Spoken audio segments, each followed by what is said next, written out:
Thursday. As the night goes on, Jesus is going to be betrayed by Judas, arrested by the chief priests, deserted by all of his followers, betrayed publicly by Peter.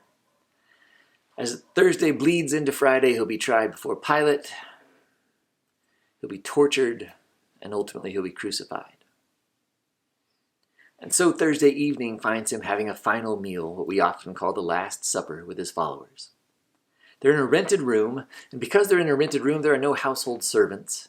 And because there are no household servants, there is no one there whose job it is to wash the feet of the men who have been traveling. And according to Jewish custom, no Jewish man was ever supposed to wash feet. It was considered too low a detail. And so the followers of Jesus find themselves sitting around the table, kind of wondering who's going to do that. And until they do that, nobody is supposed to start eating. And then in a move that honestly would be so astonishing and even scandalous to Jesus' followers that we don't really even have a real parallel for it in our culture. Jesus gets up and he washes their feet. And when he finished, he asked them what I think is kind of a humorous question. He says, "Do you understand what I've done for you?" And of course, my guess is the look on their faces would give away the fact that they have no idea what's happening here. They have no idea why their Rabboni, their great teacher, why their Messiah, why their Lord has just performed the lowest job that a servant could perform in a household. And the key to it, I believe, is in John chapter 13, verse 34, when Jesus says, "Listen, I'm giving you a new command, and the command is this, to love each other the way that I have loved you." Now, loving other people isn't a new command. That came all the way back in the Levitical law when God first said to love your neighbor as yourselves. What's new here is the extent to which Jesus was willing to go to express his love for others. And that's where Jesus is calling his people to enter into a new version of love.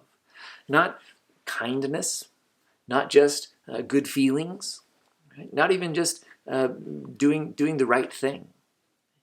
This kind of love asks the question, what's the one thing that no one else is willing to do? And it does that.